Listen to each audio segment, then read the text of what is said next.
चंद्रयान-3 के लैंडर विक्रम और रोवर प्रज्ञान चांद पर वापस जागेंगे या नहीं, ये सवाल अब भी बना हुआ है। चांद पर गए अपने दूतों लैंडर विक्रम और रोवर प्रज्ञान से भारतीयों का एक अलग रिश्ता बन गया है। हर घर में उनकी बातें हो रही हैं। ऐसे में ये सवाल धड़कनें बढ़ा रहा है कि अगर वे आज या कल तक नहीं जागे तो क्या होगा। टेंशन मत लीजिए, अपने दोनों दूतों ने अपना मिशन पूरा कर लिया है।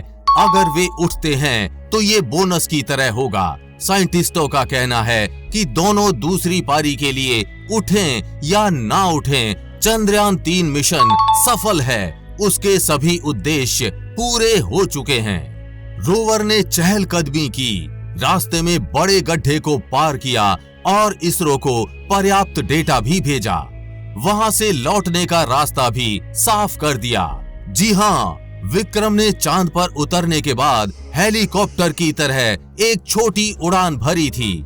इससे भविष्य में चांद पर भारतीयों के जाकर लौटने की उम्मीद बढ़ गई है। वैसे चंद्रयान-3 को एक चंद्र दिवस से अधिक काम करने के लिए डिजाइन भी नहीं किया था, इसलिए दुखी होने की कोई बात ही नहीं है। ये भारत के विज्ञान का अंत नहीं है, ये तो बस शुरुआत भर है। अभी तो आगे इससे बड़े बड़े मिशन चांद पर भारत भेजने वाला है। चंद्रयान-3 के वापस एक्टिव न होने के कारण कुछ ऐसे सवाल हैं जो भारतीयों के मन में उठ रहे हैं। अब सवाल है कि चांद की सतह पर डीएक्टिव हो जाने के बाद चंद्रयान-3 के रोवर और लैंडर से कोई देश अपना मिशन भेजकर भारत की कोई गुप्त जानकारी चुरा सकते हैं, और क्या भविष्य में लैंडर और रोवर को कोई काम लिया जा सकता है, और साथ ही जानेंगे रोवर और लैंडर को वापस धरती पर क्यों नहीं लाया जाता है। जो भी देश चंद्रमा पर शोध करता है वो चंद्रमा पर रोवर को केवल जानकारियां जुटाने के लिए ही भेजता है। ये देश रोवर को ना वापस लाना चाहते हैं और ना उनका बार बार इस्तेमाल करना चाहते हैं। ऐसा इसलिए कि रोवर को वापस पृथ्वी पर लाने पर जितना खर्च आएगा उतने में एक दूसरा मिशन पूरा किया जा सकता है, और अगर इतना खर्च करके रोवर को पृथ्वी पर ले भी आए तो इस बात की संभावना कम ही है कि उसको दोबारा किसी काम में इस्तेमाल कर सकें। इसी कड़ी में रूस के द्वारा भेजा गया लूनोखोद-1 रोवर 10 महीने तक चांद पर सक्रिय रहा था और उसने 10 किलोमीटर तक की यात्रा भी की थी। वो भी चंद्रयान-3 के रोवर की तरह सोलर ऊर्जा से चलता था, लेकिन आज वो चांद पर बस कबाड़ जैसे पड़ा है। रूस द्वारा उसको पृथ्वी पर वापस नहीं लाया गया। चीन का युतु-2 रोवर चंद्रमा पर पिछले 4 साल बाद भी आज तक काम कर रहा है। युतु-2 भी प्रज्ञान की तरह ही 6 पहियों वाला है। इसका वजन 140 किलोग्राम है। जब चांद पर रात होती है तो ये स्लीप मोड में चला जाता है और दिन होने पर फिर से काम करने लगता है। ये भी अब कुछ दिनों बाद डीएक्टिव होने वाला है। इसको भी चीन द्वारा पृथ्वी पर वापस नहीं लाया जाएगा। ऐसा ही हमारे चंद्रयान-3 के साथ होगा। उसको वापस पृथ्वी पर नहीं लाया जाएगा और वो चांद पर भारत का चंद्रदूत बनकर हमेशा हमेशा के लिए अमर हो जाएगा। अब आपका सवाल हो सकता है कि क्या भविष्य में एक बार डीएक्टिव हो जाने के बाद चंद्रयान-3 को कभी कोई अन्य रोवर भेजकर या कोई अन्य तकनीक से दोबारा चालू किया जा सकता है? तो उसका जवाब है नहीं, कभी नहीं। चंद्रयान-3 के लैंडर विक्रम और रोवर प्रज्ञान को भविष्य में कभी भी दोबारा सक्रिय नहीं किया जा सकता है।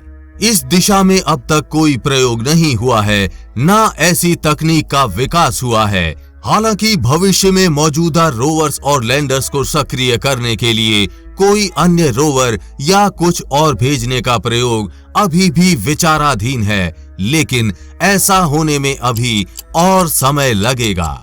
वैज्ञानिकों के द्वारा जो रोवर और लैंडर चंद्रमा की सतह पर काम नहीं करते, उन्हें कबाड़ मान लिया जाता है। वो चांद पर ऐसे ही लावारिस छोड़ दिए जाते हैं। अब आपके मन में सवाल आया होगा कि सुनसान पड़े हुए रोवर और लैंडर से भविष्य में कोई देश अपना मिशन भेजकर भारत का गोपनीय डाटा चुरा सकता है, क्योंकि भारत का तो अब डीएक्टिव लैंडर और रोवर से कोई कनेक्शन ही नहीं है, तो भारत को तो पता भी नहीं चलेगा कि किसी देश ने डाटा चुरा लिया हो। तो उसका जवाब भी है, ऐसा संभव नहीं, कभी नहीं।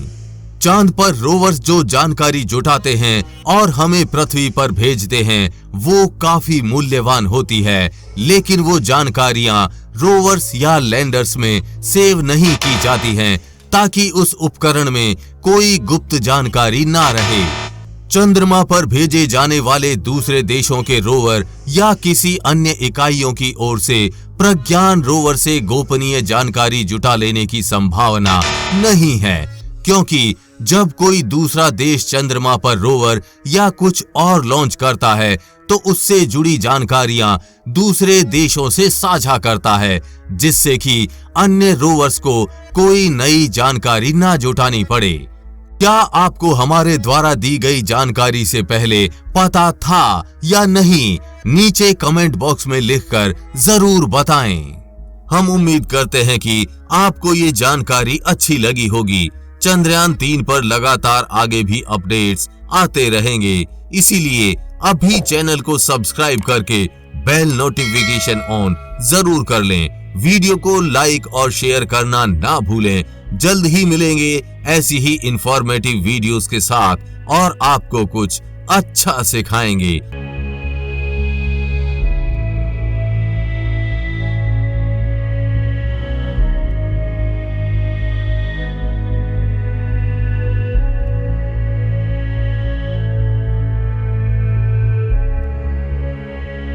तब तक के लिए जय हिंद, जय भारत।